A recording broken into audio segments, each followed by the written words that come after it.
넘어갈 거예요. 어디 보시느냐 하면은 192쪽으로 넘어갈 겁니다.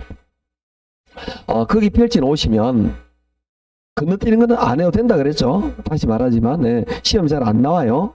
자, 여기서 이제 공부할 게 뭐냐, 입지 이론이에요. 즉 주택을 어떻게 하는 게 좋겠느냐, 주거 입지. 공장 어디가 좋으냐, 공업 입지. 얘들보다도 시험에 잘 나오는 게 상업 입지예요. 그래서 얘를 위주로 공부를 하게 될 건데, 얘는 이론 문제로도 시험이 잘 나오고 계산 문제도 시험이 잘 나와요. 먼저 여기도 또 마찬가지, 앞에와 마찬가지 학자 이름이 나와요. 이 사람이 이렇게 이론을 정리했다, 이렇게 나오게 되는데, 가장 먼저 정리할 게 누구냐 하면은 크리스탈러예요. 크리스탈러가 정리한 게 뭐냐 하면은 중심지 이론이라는 겁니다. 즉 중심지가 어떻게 형성되느냐라는 관계, 중심지 간의 관계, 이런 걸 하는데, 크리스탈러가 볼 때는 중심지라는 건 쉽게 말하면 배후지, 주택지 같은 이런 지역에다가 어떤 서비스라든지 용역을 이런 제공해주는 그런 지역입니다. 상상 한번 해보면 되겠죠. 어떤 거냐면 우리 아파트 단지가 많이 있단 말이에요. 아파트 단지가 있으면 여기에 어떤 이 중심지 상업 기능이 나타나겠죠. 그럼 이 상업 기능에서 이 외부에다가 뭐 상품도 판매하기도 하고, 그다음 서비스 제공, 요런 지역, 요걸 우리는 중심지라고 말하는데, 크리스탈러는 중심지가 큰 중심지가 있고 작은 중심지가 있다고 본 거죠. 그러면 이 중심지를 크리스탈러 바라볼 때는 큰 중심지를 우리 뭐라 그러냐 하면은 고차 중심지라고 말해요. 그 다음에 가운데인 중차도 있고 낮은 저차도 있다라고 보는데, 저차 중심지는 쉽게 말하면 편의점, 가게, 이렇게 생각하시면 되는 거죠. 그러니까 동네마다 있는 편의점, 그 다음에 이 저차 중심지가 또 모여서 중차가 되는 거죠. 요게 또 모이면 고차가 되는데, 고차 중심지는 대형마트나 백화점, 이렇게 이해하시면 좀 편안합니다. 그래서 그러면 저차 중심지는 규모가 좀 작고 그 범위도 작겠죠. 근데 고차 중심지는 범위도 좀 크고 넓은 지역에서 사람이 오겠죠. 그렇게 바라본다, 이렇게 생각하시면 됩니다. 그래서 이런 것들의 관계, 이런 것들을 정리한 게 중심지 이론인데, 가장 핵심적인 내용은 요거예요. 그러니까 크리스탈러가 바라볼 때 여기가 중심지예요. 그러면 중심지가 유지되기 위한 어떤 최소한의 범위가 있어요. 즉 이게 중심지야, 만약에 편의점이 있다, CU 편의점이 있다. CU 편의점이 되려면 예를 들어서 주변에 한 2,000 가구가 있어야 편의점 하나 만들어지겠다라는 나름대로 통계가 있지 않을까요? 그럼 이 2,000 가구, 요게 우리가 뭐가 되느냐 하면은 최소 요구치가 됩니다. 즉 중심지 기능이 만들어지기 위한 최소한의 지역 범위 또는 최소한의 수요 규모, 범위, 이런 것들이 있어야 된다라는 거죠. 그걸 우리는 최소 요구치, 이렇게 말하는데, 여기에도 중요한 부분은 뭐냐, 키 단어는 최소라는 단어예요. 최소한의 범위, 이런 이야기입니다. 자, 그리고 중심지 기능 이미지는 가장 넓은 지역 범위가 있어요. 중심지가 가장 넓은 지역 범위가 있습니다. 이걸 우리 뭐라 그러냐면은 재화 도달 거리 또는 재화 도달 범위라고 말합니다. 이거는 키 단어가 뭐냐면은, 얘는 키 단어가 최대예요. 이거는 뭐냐면 우리 중심지가 영향하면서 가장 넓은 범위, 즉 우리가 예를 들어서 여기 있는 사람이 우리 동네 편의점을 온다, 이런 뜻이에요. 그러면 요 선을 벗어나면 이 사람은 만약에 우리 동네 하는 게 아니고 다른 동네 CU를 간다, 이렇게 이해하시면 되겠죠. 그래서 우리 중심지가 영향을 미치는 가장 넓은 범위, 이거 우리는 재화 도달거리라고 말하는데, 크리스탈러는 이걸 어떻게 정리하느냐 하면, 중심지가 성립하기 위해서는 최소 요구치와 재화 도달 범위 간의 관계가 이렇게 돼야 된다. 즉 최소 요구치보다 재화 도달 범위가 커야만이 중심지가 성립된다. 반대인 경우는 중심지가 성립하지 못한다라고 보고요. 즉 뭐냐, 얘는 최소, 얘는 최대인데 최소보다 최대가 어떻게 돼야 한다? 커야 된다. 그렇게 돼야만이 중심지가 성립되고 유지될 수 있지. 반대인 경우면 예를 들어 이렇게 되겠죠. 이게 중심지인데, 중심지가 유지되려면 최소한 요 정도 있어야 되는데, 요것도 못 미치는 범위밖에 우리가 장악하지 못해. 그럼 중심지가 성립하지 못한다라고 본 거죠. 그래서 중심지가 성립하기 위해서는 최소 요구치, 최소보다 제와 도달 범위, 최대가 더 커야 된다. 이런 관계가 있어야 된다. 이런 이야기입니다. 그걸 이론을 쭉 정리해 놓은 게 크리스탈리 이론인데 그게 192쪽에 있습니다. 자, 192쪽 볼까요? 가로 2번에 크리스탈의 중심지로 밑줄 것이고 밑에 동그라미 1, 2번은 자, 읽어보신 말은 이런 내용을 이론적으로 배경을 정리하고 있습니다. 오른쪽에 보도록 하죠.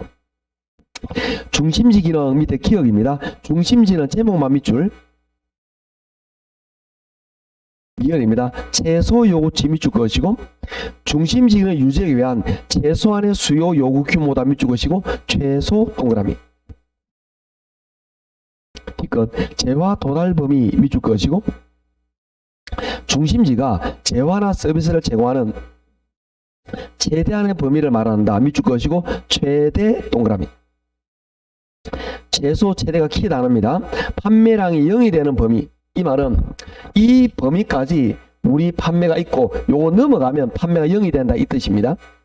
0이 되는 지역까지의 범위 이런 뜻이에요. 리얼 중심지 성립 조건 밑줄 것이고 최소 요구치가 재화 도달 범위 내에 있어야 된다. 이 질문 이해하시겠죠? 최소가 최대 내에 있어야 된다 이런 뜻입니다. 중심지가 유지되기 위해서는 그걸 그림으로 설명한 게 밑에 나와 있는 그 그림입니다. 나머지 참고적으로 보시고 자, 뭐 나머지는 읽어보시면 되는 거 넘어갑니다. 중요한 질문 한두 개만 밑줄 넘어갈 거예요. 194쪽입니다. 3번의 기억 공간상에 하나의 중심만 있다면 시장 형태는 원형이 형성된다. 중심지가 하나의 경우 원 모양이 났다는 거죠. 그런데 미연 지표상에 동일결정한 중심지가 여러 개 존재하기 때문에 이들 중심지 상호 간의 경쟁을 최소화하기 위해서는 정육각형의 배우지가 형성된다 밑줄. 그 지금 그림으로 쭉 설명하고 있습니다. 크리스탈 이론을 이렇게 정리해 놓은 거죠. 그럼 무슨 말이냐? 이게 왜 원모양이 가장 좋으냐라는 거죠. 이게 이 배우지가 이렇게 원모양일 때는 이 중심지가 이럴 때는 원모양일 때 이럴 때 효과죠. 왜? 모든 거리가 동일하겠죠. 만약에 다원형이면 이게 멀고 가깝잖아. 이럴 때는 배우지가 원모양이 가장 좋다라는 이야기예요. 그런데 이 배우지가 겹친단 말이에요. 이렇게 배우지가 겹칠 때는 이 부분은 경쟁이 발생하겠죠. 이걸 줄여주기 위해서 이런 육각형 모양이 효과적이다. 이런 이야기입니다. 그걸 밑에 그림으로서 설명해 놓은 거다라고 보시면 됩니다. 이게 크리스탈러의 중심지론이었습니다. 자, 이제 우리 뭘 볼 거냐? 인력 이론을 볼 거예요. 인력 이론을 볼 건데 인력 이론에서는 3명의 학자가 나오게 됩니다. 자, 넘기시고 196쪽으로 합니다. 먼저 누가 있냐면은 196쪽에 레일리의 소매 인력 법칙이라는 게 있습니다. 레일리라는 학자가 정리한 거죠. 레일리가 정리한 게 뭐냐면은 소매 인력 이론이에요. 레일리는 어떤 관점으로 이걸 인력 이론을 정리했느냐 하면은 우리가 어떻게 얘기했으면 어떤 도시가 A라는 도시가 있어요. 그리고 여기 B라는 도시가 있는데 이 사이에 어떤 마을이 있다 봅시다. 어떤 마을이. 이 마을에는 소비할 수 있는 게 많이 없어요. 그래서 어떤 물건을 구매할 데가 없다라는 거죠. 그럼 이 마을 주민들은 A나 또는 B로 가겠죠. A 도시나 또는 B 도시를 가서 소매를 하겠죠. 이때 이 마을 주민 C라는 마을이 있는데 이 C 마을에서 A로 가는 인구 유입, 즉 매출, B로 가는 매출, 요것들은 A와 B가 서로 당기는 힘에 결정된다라고 본 거죠. 그래서 이걸 A가 당기는 힘, 요걸 A의 유인력이라고 말하고요. B가 당기는 힘을 B의 유인력이라고 말하는데 유인력은 두 가지에서 결정된다라고 보는 거죠. 하나는 뭐냐면은 거리, 하나는 규모라는 거죠. 거리와 규모에서 당기는 힘이 결정된다라고 이론을 정리한 거예요. 그러면 이때 규모는 뭐냐? 자, 우리가 여기에서 이 C라는 어떤 마을이 있는데 제가 이 지역을 잘 모르니까요. 우리 안동인데 안동 이웃에 또 도시 또 뭐가 있죠? 예천.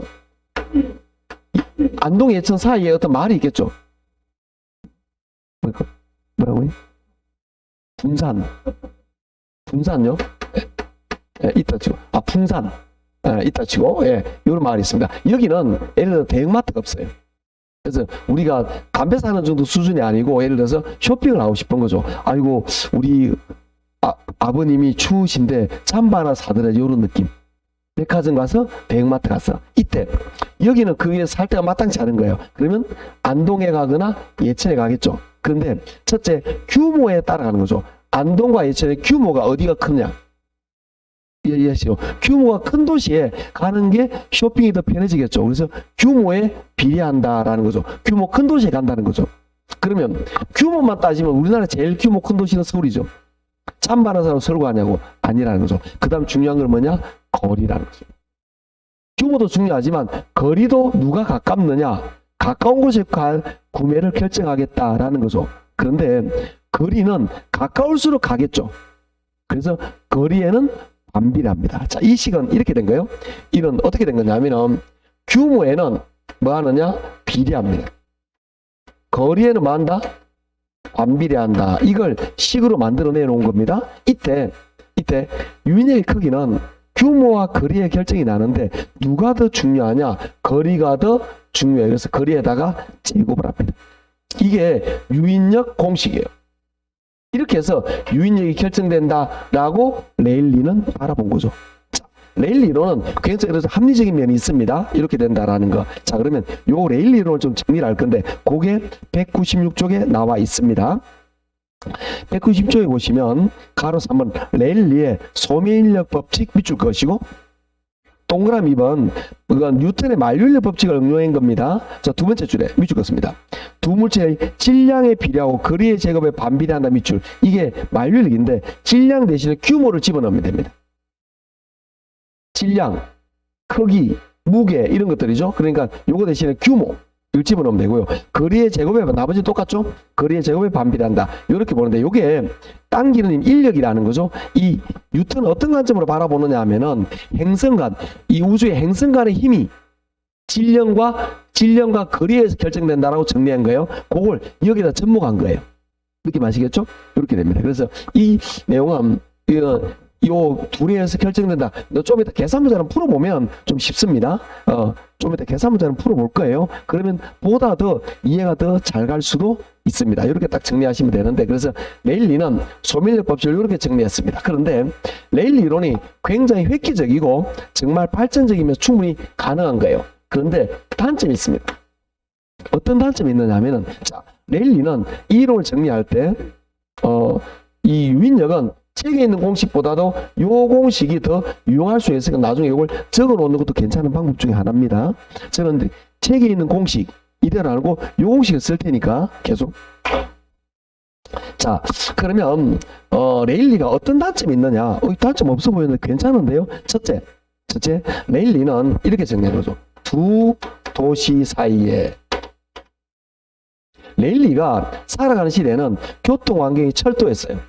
그러니까 만약에 철도가 안동, 풍산, 예천에 연결된다고 봅시다. 그러면 이 마을 주민은 안동, 예천 이거 말고 다른 지역 생각을 안 하겠죠.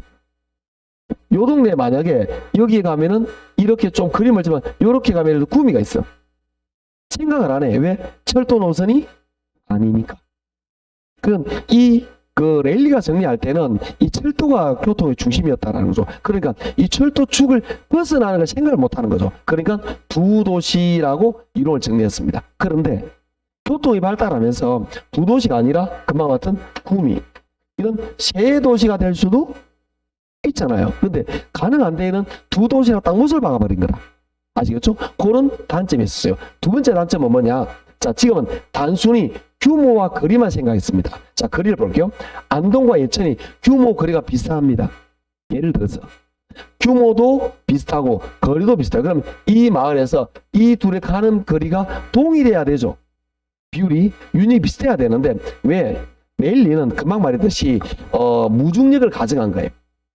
자연적인 장애물을 생각을 안 한 거예요. 그런데 예천으로 가는 데는 큰 이런 산이 있어요. 직선거리는 동일한데 여기는 산이 있는 거다. 그런데 여기는 그런 게 없어. 그러면 안동을 더 많이 오겠죠? 당연하게 자연적인 장애물 이런 생각을 안 했다라는 거죠. 이런 것들을 세론을 정리해서 이론을 정리한 게 컴퍼스가 좀 있다 합니다. 한번 넘기시면 198쪽에 허퍼입니다. 이걸 보다 더 레일 이론보다 더 발전적으로 만들어낸 게 허퍼예요. 그래서 허퍼가 정리한 게 뭐냐면 확률 모형입니다. 즉 레일 이론이 시작점이다 보니까 획기적이었지만 나름대로 처음 정리하다 보니까 허점이 있었던 거라. 금방 말했던 거. 자, 두 도시라고 규제한 거. 그 다음에 어떤 자연적인 장애물 또는 교통 환경 이런 것들에 따라서도 굉장히 차이가 납니다. 그러니까 우리 지금 우체 안도자로 태백산맥이 막고 있잖아요. 그럼 이 도시와 이 도시는 지리적으로 가깝지만 여기와 여기가 더 교통이 편해요. 왜? 산이 막고 있으니까. 이런 것들을 감안 안 했다 이 말이죠. 아까 말했듯이 무중력을 가정한 거예요. 무중력. 그러다 보니까 이런 지리적인 교통 환경 이런 것들을 배제한 상태에서 거리적으로 그러니까 물리적인 거리 가까운 요것만 판단했다는 거죠. 그러다 보니까 현실적으로 요게 잘 안 맞는 거라. 그걸 새로 정리한 게 허퍼다라고 보시면 됩니다. 그래서 요런 단점을 정리하게 됩니다. 그러면 허퍼는 어떻게 되느냐? 이 도시 사이도 전망할 수 있지만 허퍼는 이걸 발전합니다. 어떻게? 도시 내부에서. 예를 들어서 우리 여기 안동이란 이 도시 내부에서 여기 마을이 있습니다. 여기에 굉장히 많은 아파트 단지가 있어요. 이 아파트 단지의 사람들이 쇼핑하는데 예를 들어서 A 할인마트, B 백화점, C 아울렛 매장, 그 다음에 D 또 뭐 다른 매장 이런 데 다 갈 수 있지 않을까요? 이걸 도시 사이가 아닌 도시 내부로 접목할 수도 있다. 그래서 도시 밖일 수도 있고 도시 내일 수도 있다. 이렇게 정리했고 두 번째는 두 도시 사이가 아니라 하나, 둘, 셋, 넷 이게 세 개, 네 개 다 할 수 있다. 그렇더라도 충분히 당기는 유인력을 나타낼 수 있다. 즉 이 마을 주민이 A 쇼핑센터를 갈 확률, 가능성, 당기는 힘, B 백화점을 갈 가능성, 당기는 힘, 유인력, 확률, 그 다음에 C 다 이게 가능하다라고 이론을 정리했다. 이걸 확률적인 관점으로 이렇게 정리했다라고 보시면 됩니다. 그래서 두 도시를 여러 개도 할 수 있다라는 거고요. 더 대단한 건 뭐냐면 이런 자연적인 장애물을 정리하는데 공식은 똑같습니다. A가 당기는 힘 이게 A의 유인력 이렇게 돼요. B가 당기는 힘 B 유인력 이렇게 되는데 이 공식은 똑같아요. 규모와 거리에 따라 결정이 돼요. 즉 A와 B를 둘 보면 A 규모가 커요. 그러면 A가 당기는 힘이 더 세겠죠.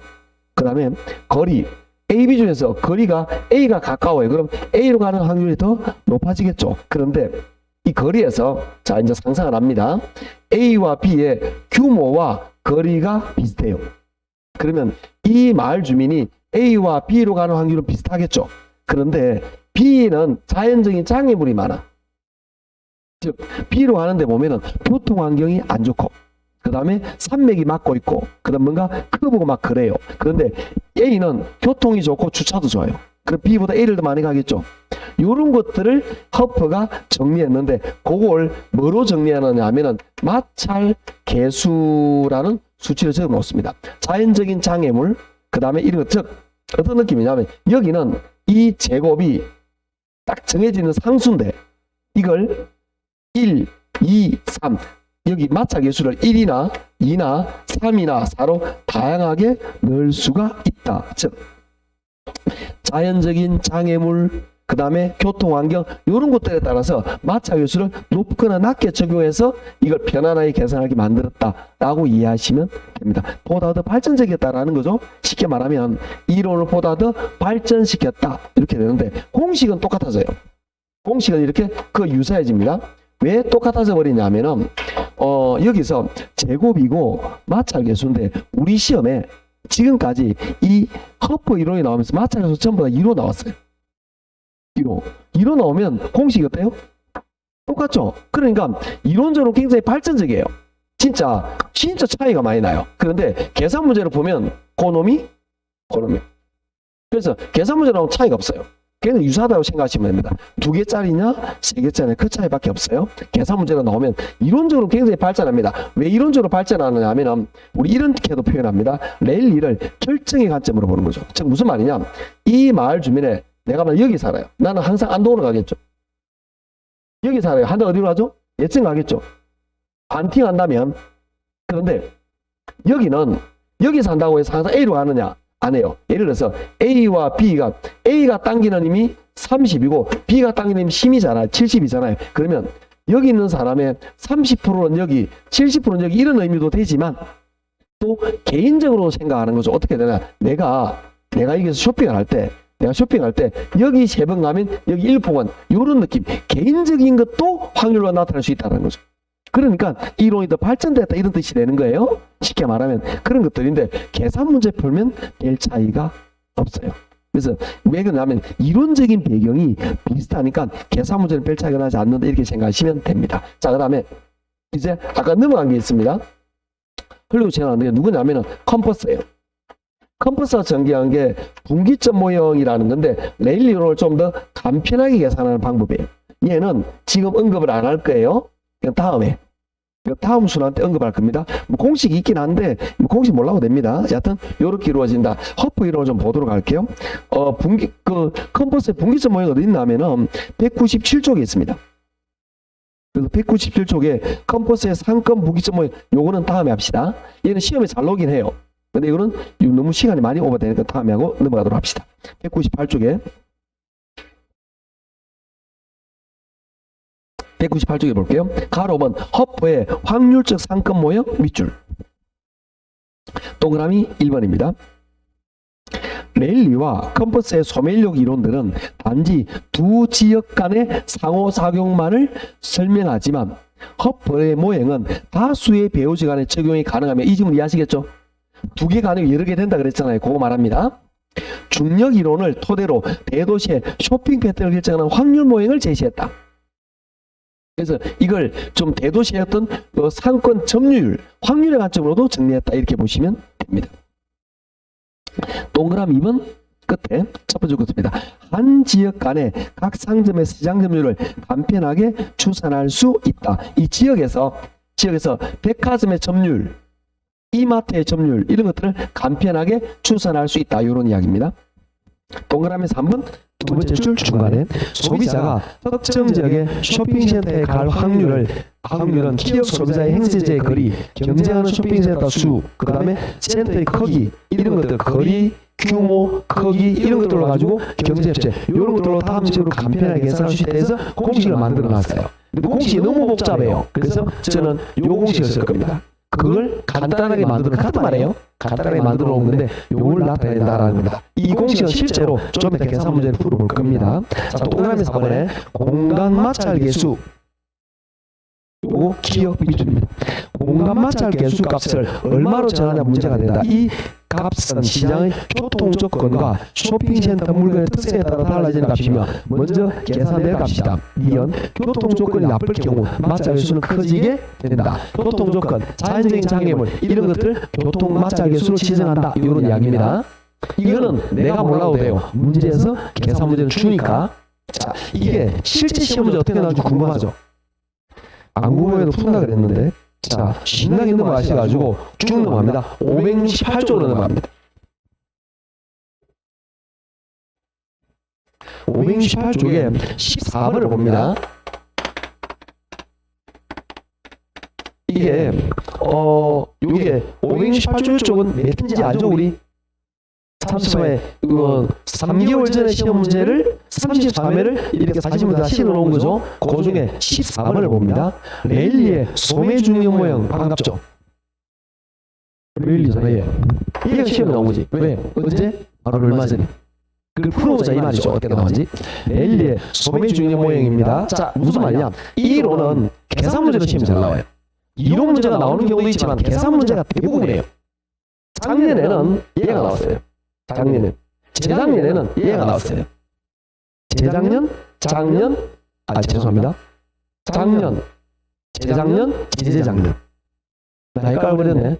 뭐냐 그런 느낌이에요. 3년 내내 나왔다는 거예요. 얘가 거의 매년 계산 문제도 나와요. 그래서 이게 작년에 어떻게 나온지를 보는 겁니다. 14번에. 그래서 이 C 도시의 소비자가 A, B의 소비한 월 추정액을 구하라 이렇게 나와 있는데, 자 이걸 그림을 그릴 필요 없죠. 갖다 제가 그림을 그려보기. 처음에는 그림이 이해가 도움이 되니까요. 자 이게 A 도시입니다. A 도시. A 도시 인구가 몇 명이냐 하면은 5만 명이네요. 5만 명입니다. 그 다음에 B 도시 인구네요. 여기 B 도시입니다. B 도시 인구는 얼마냐? 3만 2천 명이네요. 이렇게. 그 다음에 C 도시는 A, B 사이에 있다. A, B 사이에 C라는 도시가 있다라는 이야기입니다. 그 다음에 거리가 얼마냐? 여기 거리 C에서 A 거리 사이가 5km고요. 그 다음에 C하고 B 사이 거리는 2km다 이렇게 나와 있습니다. 그 다음에 C 도시 소비자의 월 추정액은 10억입니다. C 도시에서 10억의 매출이 일어난다 이 말이죠. 그런데 C 도시는 반드시 A와 B에서만 소비한다 이런 이야기죠. 그러면 A와 B가 얼마나 소비를 일으키느냐, 즉 10억 중에서 A로 얼마 가고 B로 얼마 소비가 일어나느냐를 간편하게 추산하세요. 이런 계산 문제입니다. 어떻게 하느냐, 이걸 합니다. 자, 먼저 A가 당기는 힘, 그걸 우리는 A의 유인력이라고 이야기합니다. A가 당기는 힘. 그리고 B가 당기는 힘, 이걸 우리가 뭐라 하냐면 B의 유인력이라고 이야기를 해요. 해석하고 좀 식이 좀 달라질 수 있습니다. 알겠죠? 요게 간편하게 여기 쓰는 게 원리는 같아요. 그럼 요거는 어떻게 결정되느냐? 요 공식. 요거 보시면 됩니다. 자, A의 유인력은 A 거리가 5죠. 5의 제곱.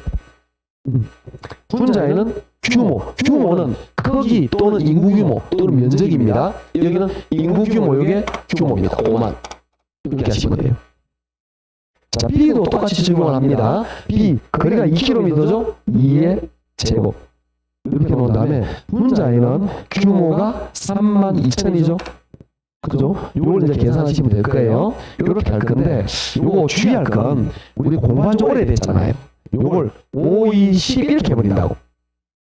맞다고 또 생각하는 사람이 비문한데 가끔 있는 사람이 있어요. 주의해야 됩니다. 이게 5의 제곱이란 말은 뭐냐면 5 곱하기 5 이걸 두 번 한다는 뜻이죠. 기억나는 이런 사람 있으세요? 공부한 지 오래됐기 때문에 그런 거예요. 만약에 5의 세제곱이잖아요. 그럼 5를 5 세번 곱하는 거예요. 선생님이 이런 이야기 왜 합니까? 제가 진짜 이걸 이상하게 하는 5, 20 하는 사람 본 적이 있으니까 그래요. 공부한 지 오래돼서 그래요. 그러면 5, 25죠. 약분을 할 겁니다. 약분도 오래돼서 까먹을 수 있지만 여러분들 알겠죠? 25하고 50을 약분합니다. 그럼 얼마 남죠? 2000. 이렇게 된 거예요. 자, 밑에 봅니다. 2를 제곱하면 뭐죠? 4죠. 4, 8, 30이 되겠죠. 그죠? 그럼 이거는 8000. 이게 이제 유인력 당기는 힘이에요. 무슨 말이냐? 2대 8이야. 누구리 제목이 나와버렸네? 2대 8 가르마? 모를 수도 있고. 이게 무슨 말이냐? C 마을에서 A와 B로 하는 비율이 뭐냐? 2대 8이다. 이런 이야기예요. 그 유인력을 지금 계산하는 거예요. 이 숫자가 중요한 게 아니고. 느낌 아시겠죠? 선생님 계산이 어려운 것 같아요. 네, 처음이라 그래요. 저랑 같이 이 문제를 시험 치는 동안에 저랑 같이 거짓말 좀 못하면 100개 정도 풀 거예요. 100개는 거짓말이다. 한 40개, 50개 풀 거예요. 오늘 2개 풀 거예요. 오늘 2개. 3, 4를 또 2개 풀겠죠? 응. 그 다음에 또 오늘 또 2개 풀겠죠? 그러니까 이것만 하도 10개를 가까이 풀어요. 그 다음에 문제풀이만 넣으면 이 문제가 숱하게 나와요. 저랑 같이만 푸는 것도 이게 몇십 문제를 푸는데 그런데도 모른다, 어렵다 그건 말이 안 되는 거예요. 이게 처음 하니까도 어렵게 느끼긴 합니다. 그래서 유인력 계산해서 이걸 약분을 해요. 그래서 2대 8. 즉 여기에서 2대 8로 소비가 일어나는 이 말이죠. 그럼 C의 추정액이 10억이잖아요. 10억을 2대 8이에요. 그러면 10분의 2 계산할 필요는 없지만 이건 얼마죠? 2억 곱하기 10분의 8 하면 얼마죠? 8원. 답은 얼마죠? 2억 8원. 자 봅시다. 2억 8원. 답은 몇 번이죠? 그게 답이에요. 그 답이 끝. 이렇게 간단합니까? 네, 그래요. 어렵게 느껴지지만 그렇게 어려운 게 아니다 이런 거예요. 이게 작년 시험 문제 이렇게 나왔다는 겁니다. 실제 시험이 이렇게 나와요. 아시겠죠? 이런 느낌이다라는 겁니다. 이렇게 시험 문제 풀 거자 다시 원이 잡니다. 원래대로. 199쪽으로 돌아갈 거예요.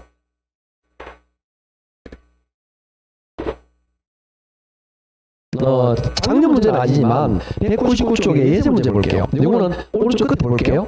몇 회라고 되어 있죠? 28회. 좀 됐죠? 제 생각에는 31회 좀 30회나 31회 냈으면 좋겠는데 하여튼 요걸 넣어놨습니다. 요걸 한번 풀어보도록 하죠. 똑같은 원리입니다. 자, 그러면 얘를 어떻게 풀 거냐? 얘는 우리 교재 199쪽이죠. 199쪽에 있는 예제 문제입니다. 이게 보시면 허프에 얘는 뭐냐? 허프죠. 그래서 제가 이 1, 2월에는 얘 두 개를 풀 거다 이 말이에요. 얘 두 개를. 얘는 다음에 조금 성향이 다르거든요. 얘 두 개 풀 거라는 겁니다.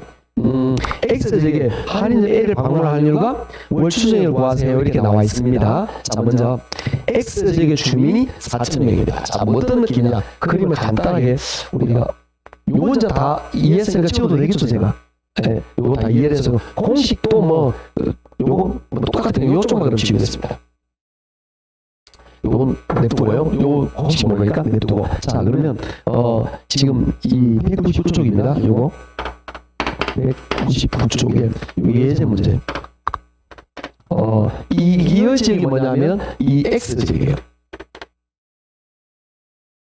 X지역이 있는데 이 X지역에서 지금 이 할인점이 A, B, C 할인점이 있어요. X지역에 A 할인점, B 할인점, C 할인점이 때리는 이야기죠. 아시겠죠? 표를 보면 나옵니다. 표 보면 면적이 얼마나 오냐면 여기는 면적이 500, 여기는 면적이 300, 여기는 면적이 400 이렇게 나온다, 그죠? 이렇게 나와 있습니다. 그 다음 거리를 보니까 5, 10, 15. 거리가 5, 10, 15. 그러니까 두 개가 아니라 세 개라서 조금 계산이 귀찮아요. 이거 말고는 전혀 차이가 없어요. 자, 얘도 그러면 당기는 힘을 볼 거예요. 즉, X지역 주민이 A로 가는 확률, 이거는 A가 당기는 힘이에요. 이걸 우리 뭐라고 하냐? A의 유인력이라고 하래요. 마찬가지 X지역에서 B로 가는 힘, 이게 B가 당기는 힘, 이게 B의 유인력이에요. 유인력을 다른 교재에서는 허빙력이라고 말하게 되면 같은 말입니다. 마찬가지 C가 당기는 힘, 이게 뭐냐? C의 유인력이에요. 요 놈을 계산을 해보자라는 거죠. 이 계산은 똑같아요. 요랑 똑같습니다. 두 개가 아니라 세 개짜리다 말고 전혀 차이점이 없어요. 거의. 자, 거리를 볼 건데 A, B, C가 5, 10, 15 딱 넣으면 되겠죠. 자, 그 다음에 여기다가 제곱의 마찰 계수를 알 거란 말이에요. 그런데 거기 보시면 네모까지 세 번째 볼게요. 공간 마찰 계수가 뭐라고 되어 있죠? 똑같이 2라고 되어 있어요. 그래서 여기는 전부 다 제곱이에요. 이렇게. 그런데 우리 시험에서 지금까지 전부 다 마찰 계수 이것만 나오는데 언젠가는 이게 2, 3, 2 이렇게 줄 수도 있어요. 그럼 그대로 넣으면 됩니다. 아셨죠? 지금은 똑같은 거다가 똑같이 이해한 거예요. 문제에서 A는 마찰 계수가 2고 B는 마찰 계수가 3이고 C는 1이다. 그럼 2, 3, 1 넣어서 계산하시면 되는 겁니다. 규모는 자, A 규모가 500이고요. B 규모는 300, C 규모는 400입니다. 이걸 이제 계산만 하시면 되는 거예요. 계산하면 되는, 약분하면 되겠죠? 5, 25다, 그죠? 25하고 50을 약분하니까 요거 20. 얘는 20, 이렇게 나왔습니다. 약분해서 계산하면 되는데, 계산 안 되면 계산기 쓰시면 됩니다. 10을 제곱하면 100이죠? 동그라미 두 개 얼마죠? 3. 그 다음에 얘는 400 맞나요? 450이죠. 그렇죠. 내가 왜 400으로 적었죠? 450 돼야 되는데 450 15를 제곱하면 얼마죠? 120 165가 나오나요? 165가 나오겠죠 아마. 그럼 요걸 450하고 약분하면 225인가? 225다, 그죠? 225. 이거 225가 나오니까, 계산은 암산 어떻게 해요? 계산기 쓰면 됩니다. 우리 시험은 계산기 쓸 수 있어요. 그래서 225 약분하면 요 약분하면 2가 나와요. 그럼 요게 뭐냐? 당기는 힘이 20대 3대 2라는 뜻이에요. 똑같이 비율이. 즉 뭐냐? X지역 주민이 A, B, C로 가는 확률이 20대 3대 2다 이런 이야기죠. 근데 확률을 구하라 라고 말하면 이렇게 됩니다. 20, 3, 2를 전부 다 답니다. 얼마죠? 25죠. 여기다가 25를 나누어 버리면 백분율이 나옵니다. 25를 나누면 백분율로 계산해 볼까요? 20 나누기 25 하면은 0.8 나오죠. 그럼 요거는 뭐냐? 80%다 이런 겁니다. 그죠? 그 다음에 3 나누기 25 하면 0.12가 나오죠. 그럼 뭐냐? 12%다 이 뜻이죠. 백분율로 계산하면 좀 수감이 있으면 좀 편해요. 수감이 좀 없으면 좀 낯설기도 합니다. 어렵게 느끼지. 숫자적인 감각만 좀 있으면. 그 다음에 2 나누기 20 하면 요거는 0.8 나와요. 0.08 나와요. 그래서 이거는 8% 이렇게 됩니다. 이렇게 해서 간단하게 X 지역에 대해서 A, B, C의 어떤 확률적인 점유율을 간단하게 추산할 수 있다. 이런 이야기입니다. 자, 이제 여기서는 A의 확률을 물었단 말이에요. A의 확률은 뭐냐? 80%죠? 요거만 하면 되잖아요, 지금. 그죠? 80%입니다. 나왔고요. 자, 이제 월 추정 매출액을 구할 건데요. 자, 네모안을 다시 봅니다. 어떻게 나오느냐? X지역의 주민이 4,000명이잖아. 맞죠? 4,000명. 그러면 4,000명 곱하기 1인당 월 소비가 35만 원입니다. 35만 원 곱하기 그 다음에 이 지역은 전부 다 ABC만 이용하니까 요게 여기 10억과 마찬가지 여기는 이 10억과 마찬가지의 매출액이죠. 요게 A, B, C에서 일어난다 이 말이죠. 그죠? 근데 A의 점유율이 80%는 여기다가 0.8을 곱하면 A의 월 추정 매출액이 나오겠죠. 만약에 B면 0.8에 여기 뭘 넣으면 되죠? 0.12를 넣으면 되겠죠. C면 여기다 뭘 넣으면 되죠? 0.08을 넣으면 되는 거죠. 당연하게 이렇게 계산하시면 됩니다. 요 계산하면 금액이 얼마나 나오는데 요 계산하면 정답이 2번이다 이렇게 나와요. 계산을 여러분 하시면 되는 거니까 아시겠죠? 아, 요런 개념이구나. 아, 요렇게 불리는구나. 요 느낌만 잡으시면 되는 거다. 자, 계산 문제를 저랑 같이 지금 두 개를 풀었어요. 하나는 뭐냐? 레일 이론. 하나는 이건 지금 이거는 레일 이론이죠. 요 문제는 레일 이론이었습니다. 그 다음에 요거는 뭐냐? 허프 이론이었죠. 조금 계산은 좀 복잡하죠. 그죠? 계산은 좀 복잡한데 원리는 지극히 당연한 거예요. 전혀 어려운 게 아니라는 거죠. 원리는 얘들이 대단히 시험에 잘 나오는 녀석이다 라고 이해하시면 됩니다. 그래서 요런 것들로 쭉 다뤘다라는 겁니다. 계산에서 분위기 안 좋아졌네. 계산에서 분위기가 안 좋아진 것 같아요. 여하튼 이해하시고 이거 뭐 수감이 있으면 굉장히 쉬운 거였어요. 숫자감이 있으면 이 공식 외워야 됩니까? 아니, 안 해도 됩니다. 이거는 다음에 또 제가 충분히 정리를 해드려요. 아시죠? 다음에 충분히 정리해드리니까 이 공식 몰랐다 뭐 그런 거 모르셔도 괜찮습니다. 요거는 공식은 다음에 이건 뭐 외울 것도 안 해요. 외울 게 아니고 나중에 저랑 같이 몇 번만 풀면 아니면 나중에 이제 5, 6월 달에 제가 특강자로 특강을 하는 요약집을 나누려면 전부 다 공식을 제가 이렇게 적어놔요. 책같이 적어놓으면 좀 어려우니까 좀 힘드니까 이게 풀어서 정리해 놓을 거니까 그렇게 보시면 됩니다. 자, 이제 우리는 아까 했던 것 중에서 우리 앞에 했던 것 중에서 시험에 나왔던 게 어떤지 궁금하지 않나요? 궁금 안 해도 한다 그랬죠? 자, 앞으로 좀 돌아가 볼게요. 간 김에 했으면 좋겠지만 이미 좀 왔다 갔다 해서 죄송. 자, 566쪽으로 합니다. 이거 보면 너무나 오늘 수업 얼마나 쉬운지 느끼게 돼요. 566쪽에 볼게요. 자, 10번은 허프 이론을 정리한 거 맞아요. 그런데 이걸 배우자 하는 내용이 좀 있어요. 그래서 다음 기회에 아셨죠? 다음 기회에. 그러니까 이건 참고적으로인데 약간 다음 기회에 보도록 하고 11번을 보도록 할게요. 11번 봅시다. 다음 설명에 해당되는 입지 이론은 되어 있습니다. 첫 번째, 인간 정주 체제의 분포 원리와 사업주의 재층 체계를 설명하고 있다. 뭐 들은 적 없어. 넘어갑니다. 두 번째, 재화의 도달거리와 재소유치 관계. 뭔가 떠올라야 되겠죠? 크리스탈러의 중심지 이론이죠. 그죠? 그러니까 정답은 5번 끝. 보고 듣는 거예요. 그러니까 우리가 지금 재화의 도달의 재소유치에서 크리스탈러가 끝나버린 거예요. 중심지 이론에 관한 내용입니다. 끝. 이렇게 쉽게 나왔다라는 이야기예요. 나머지 내용까지 너무 크리스탈러의 중심지를 전부 다 이론을 이런 수천 페이지 나오는 이론을 전부 다 우리가 공부할 필요 없잖아요. 거기 보면 첫 번째, 세 번째 있었겠지. 그죠? 그런까지 볼 필요 없습니다. 자, 오른쪽에 13번 넘어갑니다. 13번. 다음 설명에 모두 해당하는 것으로 되어 있습니다. 서로 다른 지대 호선을 가진 농산물들의 입지기를 벌이면서 각 지점에 따라 높은 지대를 지불하는 농업적 토지의 토지 할당된다. 모르겠네. 넘어갑시다. 두 번째, 농산물 생업 산활동 입지경제 결과로 토지 이용이 할당되고 지대가 결정되는 일입찰지대라는데 이것도 넘어갑시다.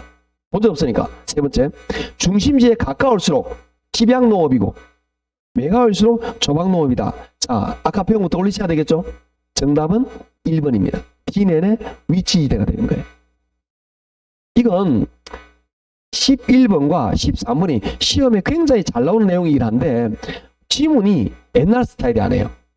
옛날에는 지문이 좀 아주 단순하게 한계지 지대 있니 없니 이런 식으로 지문이 잘 나왔었어요. 그래서 여러분이 나중에 기출 문제를 풀어보잖아요. 그러면 그런 형태의 지문이 굉장히 많이 있어요. 여러분이 쉽게 접근할 수 있는데 지금은 보면은 조금 이론을 이건 T내내 입지들 굉장히 이론이 수천 페이지가 있겠죠. 그 중에 우리가 가장 핵심만 딱 공부했다 이 말이야. 그런데 약간 다른 쪽에서 이렇게 지문을 내긴 했어요. 그렇더라 그래도 우리가 금방 배웠던 자 일단 볼게요. 일단 다른 건 모르겠지만 3번 4번은 아니잖아. 3번 뭔지 보세요. 리카도의 차익지대. 비옥도가 지대를 결정한다 그랬죠. 4번 마르크스의 절대지대. 소유권 때문에 지대가 결정된다 그랬죠. 이건 일단 아니잖아. 그럼 3번만 쌤 2번 5번은요. 2번 5번 마샬의 준지대하고 바르트의 경제지대는 제가 지금은 아니지만 3, 4번에 설명을 해요. 3, 4번 설명을 듣고 나면 얘도 확연히 아니라는 걸 알아요. 얘도 아시겠죠? 그래서 이렇게 해서 두 개 이렇게 나왔다라고 보시면 됩니다. 자, 오늘 하는 내용 전체적으로 시장론이 여기까지예요. 그래서 우리가 저번 주에 우리 배웠던 걸 간단히 좀 정리하도록 할게요. 우리가 어디까지 했는지 볼 거예요. 가장 첫날에 저랑 같이 총론을 했었어요. 뭔지 기억도 안 나는구나. 그죠? 여기는 아주 내용이 간단했단 말이죠. 그 다음에 두 번째 경제 파트를 했어요. 수요 공급 탄력성 나오는 거 재수 없었다 그죠? 여기 복습하셔야 된다 그랬죠? 세 번째가 시장론이에요. 저번 주에 뭘 했느냐 하면은 여가 현상 또는 효율적 시장 이런 거 했었어요. 그죠? 기억나죠? 이런 거 했고 이것도 시험에 잘 나오지만 오늘 한 요거 지대 이론이라든지 아니면 도시 공간 구조 이런 것들도 금방 받아 시험에 잘 나와요. 그 다음에 금방 계산은 요거 이거 입지 이론 입지론 계산하는 문제 이런 놈도 시험에 잘 나오는 것들이에요. 그래서 우리가 잘 나오는 녀석들 시험에 자주 나오는 녀석들만 쭉 이렇게 정리한 거예요. 선생님 나머지는요. 예, 나머지도 시험에 잘 나오는 있긴 있습니다. 근데 그렇게 자주 나오질 않아요. 그러니까 얘들은 거의 매년 나오는 녀석들. 근데 제가 지금 안 하고 넘어간 애들은 5년에 한 번, 3년에 한 번 또는 10년에 한 번 나오는 놈들 이렇게 보면 된다 그랬죠? 그래서 요런 좀 생략을 한 거예요. 자, 시장론은 좀 마무리했고 우리 좀 쉬었다가 이제 정책 파트로 넘어가도록 하죠. 그럼 시장론은 이제 나머지는 안 한다 그랬죠? 나머지 넘어가시고 좀 쉬었다 우리는 어디 볼 거냐? 214쪽에 있는 정책 파트로 넘어갑니다. 좀 쉬죠.